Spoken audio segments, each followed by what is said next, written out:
Caríssimo mestre da corrida, nesse vídeo eu te ensino os 10 passos de mestre da periodização em corrida de rua.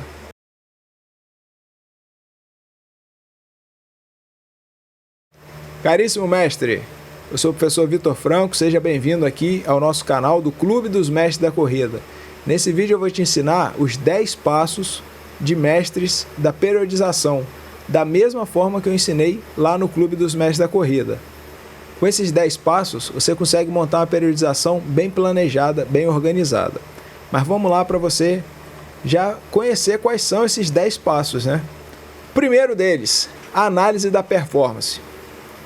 Você tem que realizar no mínimo 2 testes para realizar uma análise da performance. Um teste é menor do que o outro teste. Então, o primeiro teste, normalmente, eu faço de 500 a 1.000 metros. E o segundo teste, normalmente, é o teste de VO2 máximo, que pode ser de 1.600 metros a 3.200 metros, como um teste de VO2 máximo, ou o teste de 5.000 metros. Vitor, como que eu vou definir se o meu teste vai ser de 500 ou de 1.000 metros e qual o outro teste que eu vou realizar do VO2 máximo? Vai depender do nível do seu atleta. Outro dia eu fui treinar uma colega, uma atleta que eu treino. Por ela estar retornando aos treinos, a senhora de 60 anos de idade, eu optei pelos 500 metros no teste menor e o de 1.600 metros de corrida no teste de VO2 máximo. Principalmente o teste de VO2 máximo, pelo fato dela completar esses 1.600 metros em 11 minutos. Um teste de VO2 máximo ele tem que ficar entre 8 a 15 minutos. Então, por isso que o teste de Cooper é de 12 minutos. É o número médio entre esse valor. Ele não tirou 12 minutos porque ele gosta de 12. Foi exatamente porque um teste de VO2 máximo tem que ter de 8 a 15 minutos. Mas tem outro vídeo aqui no canal que eu explico melhor como escolher o teste de VO2 máximo. Mas, por enquanto, para a gente seguir aqui nos 10 passos, você tem que ter um teste menor e um teste maior. O teste menor de 500 a 1.000 metros e o teste maior de 1.600 a 5.000 metros. E aí, depois disso, você vai calcular a diferença percentual da velocidade média em km por hora entre o teste menor e o teste maior. Se essa diferença for maior que 10%, ele tem um déficit de resistência. Significa que ele é veloz, mas não é resistente. Se esse déficit for menor que 10%, então o déficit é de velocidade. Ele é resistente, mas não é veloz.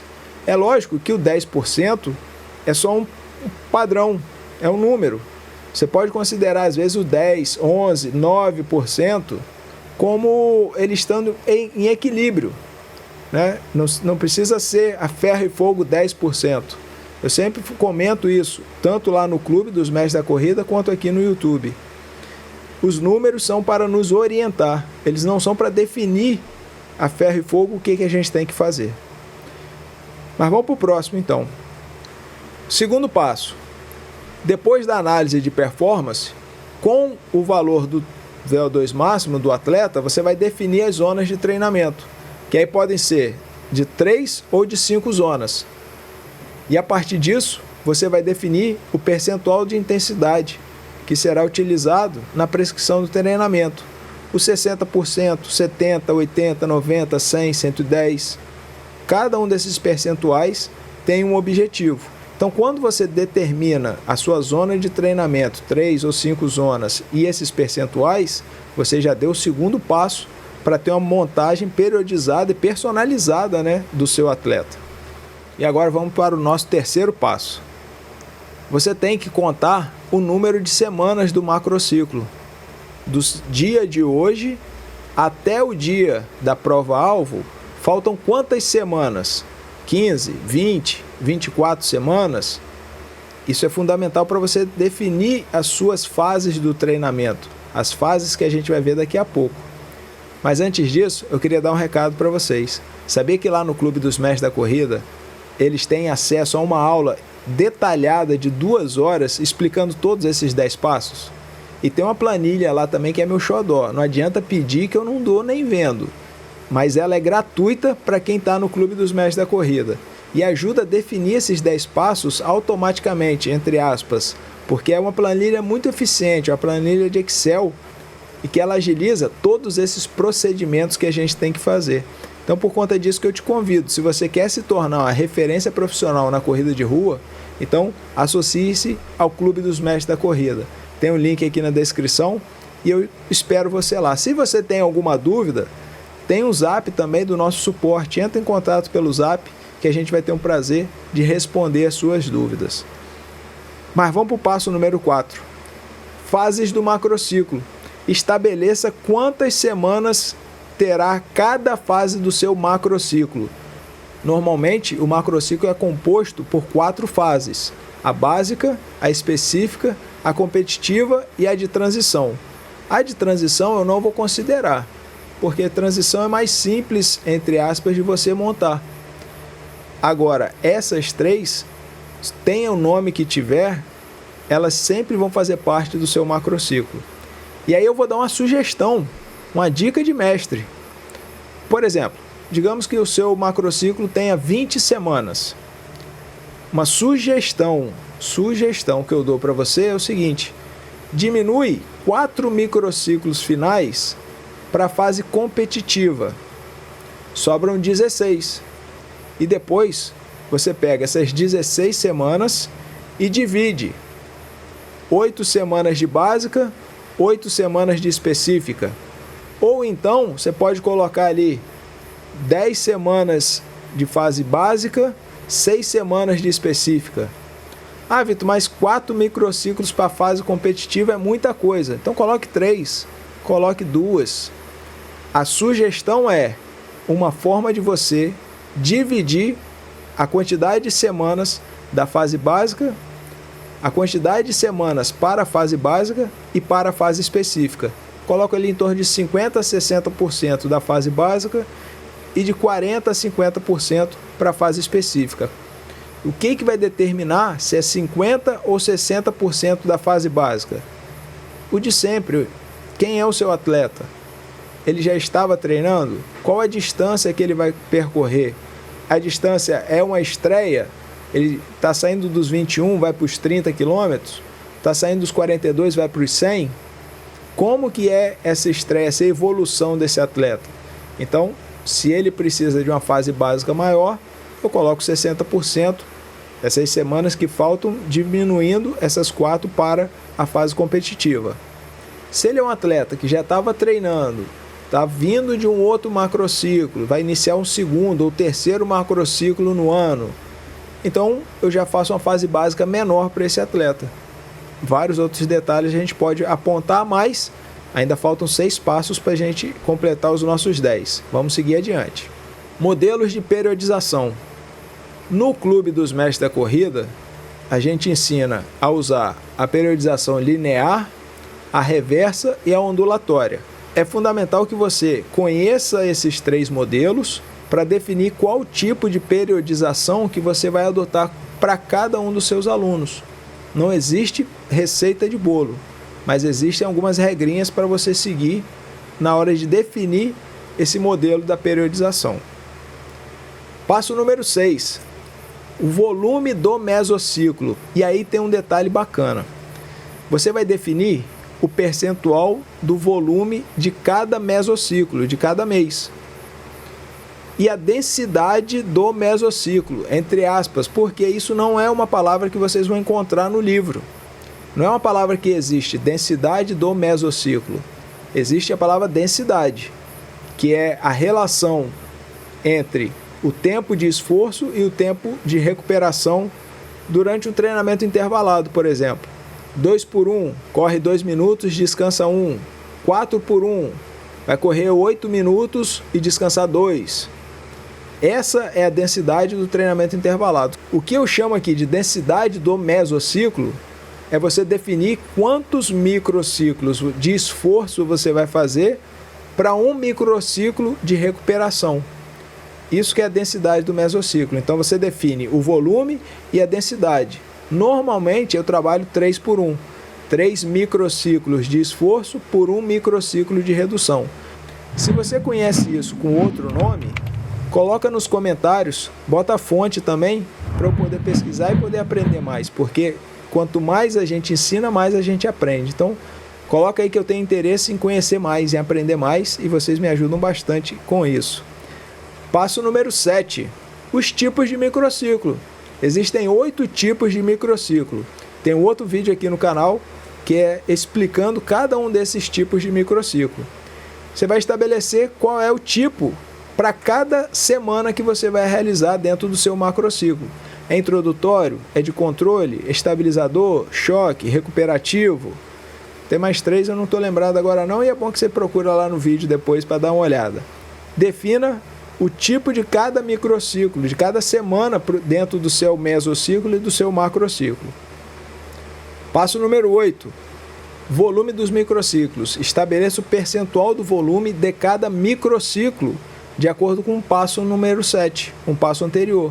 Você já definiu os microciclos, os tipos, agora defina o volume de cada um deles. Então, por exemplo, digamos que o seu atleta tem um mesociclo, um mês, que ele vai correr 100 km. Caso ele realize um microciclo de choque nesse mês, será referente a 27 km, que eu defini como 27% do volume. E aí, mestre, mais uma vez, 27% é uma sugestão. No clube, eu trabalho com um percentual de 22% a 27% para cada tipo de microciclo. Defina os seus percentuais. Faça aquele que faz sentido para você. Vamos seguir. Chegou o longão, né? Chegou o treino longo. Lembrando, o treino longo, é o maior treino da semana. Se ele faz 4 treinos, um de 5 km, um de 6, um de 7 e um de 8, o treino de 8 km, por ser o maior treino da semana, é o longão dele. Defina também o volume em quilômetros ou em minutos de cada treino longo. Cada treinador tem que optar por qual vai ser a sua orientação. Alguns atletas eu passo por quilômetros, outros atletas por minuto. Por exemplo, vai para uma ultra de 12 horas, no percurso fechado, como eu já fiz algumas vezes. Então o treinamento dele eu passo em horas, em minutos. Não, ele está indo para uma prova de 100 quilômetros. Eu passo a orientação dele em quilômetros. Outra sugestão que os mestres do clube deram: utilizar os minutos quando o atleta é muito lento. Digamos que o seu atleta está indo para a maratona, mas ele vai ali a 6, 7 minutos por quilômetro. E nós não vamos entrar aqui no mérito se a pessoa caminha, é maratonista, é ultramaratonista, para mim não importa. Ela quer fazer 42 quilômetros, eu vou prepará-la para 42 quilômetros. Ela vai terminar a prova e vai continuar andando no outro dia, vai terminar com dignidade, não vai terminar se arrastando não. Mas ela é uma atleta lenta. Então, nesse caso, o treino longo dela, eu não passo 30 quilômetros. Eu passo 3 horas de treino, 4 horas de treino. Porque aí eu consigo controlar um pouco melhor o volume. Se você concorda, coloca aqui embaixo como que você orienta, se é por quilômetros ou por minutos. Se você está me entendendo. Ou seja, se o atleta for para uma prova de quilômetros, eu treino quilômetros. Se ele vai para uma prova de horas, eu treino minutos. Mas para um atleta que é mais lento, indo para a maratona, os treinos longos dele eu calculo em minutos, para não gerar um desgaste muito grande. Ele não vai precisar ficar ali um treino de 5 horas, fazer um treino de 4 horas e meia. Eu organizo esse treino longo em minutos para tentar diminuir um pouco esse estresse que ele vai fazer. Ele sabe que ele vai ter que passar ali 3 horas correndo. Então, é uma possibilidade de orientação. Mas aí a gente continua, né? Normalmente eu calculo o treino longo com 30 a 45% do volume do microciclo. Mas cuidado com os números. Se o meu atleta pode treinar 3 vezes na semana, o longo dele vai ser mais próximo ali dos 40 a 45%. Se ele é uma pessoa que consegue treinar 5, 6 vezes na semana, o longo ele vai ficar em torno de 30 a 35% do volume do microciclo. Por exemplo, vai correr 50 km na semana. 30% vai ser o treino longo dele, ou seja, o longo dele vai ser de 15 km.